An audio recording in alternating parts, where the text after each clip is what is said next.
It is 15th of May. I recently came to a very important realization. It's a heavy one and it doesn't bring any comfort, but it's something we need to acknowledge. Look, for years we in Ukraine have been living in anticipation of the war ending. We've been making plans for the post-war period, dreaming about what we'll do once it's over. We've structured our entire existence around this idea of after the war. But here's the truth: there will be no after the war, there will be only war.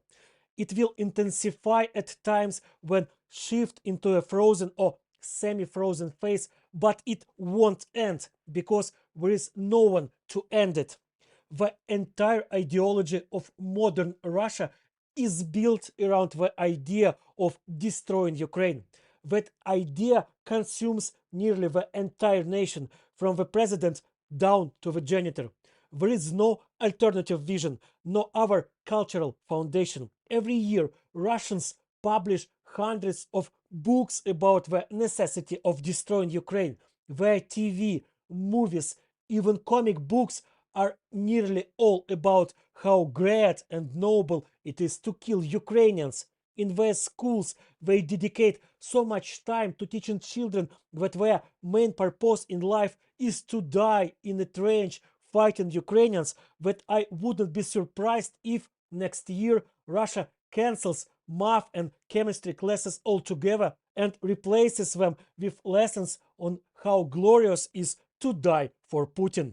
What's important to understand is that this has been going on for years. The first generation of children who were raised after Russia invaded Ukraine in 2014 and who were taught from the early years that Ukraine has no right to exist are now old enough to have children of their own.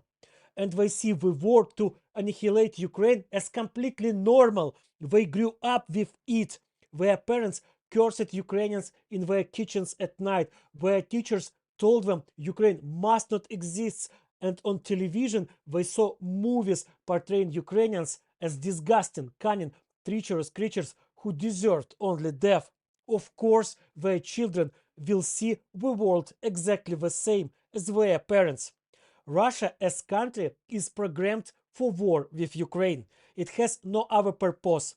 In a few years or in a few decades, Putin will die and someone younger will take his place. But that person will have been raised in the same propaganda, shaped by the same so-called cultural environment, one that offers no meaning other than the need to commit genocide against Ukrainians.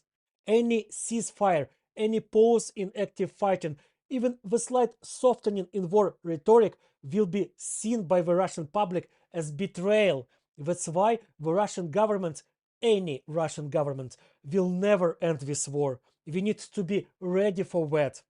We must understand that all of this, the bombings, the torture of prisoners, the abduction of children from the occupied territories, the occupation itself, the terror attacks, the concentration camps, this is all permanent, at least for several generations, if of course those generations are even born.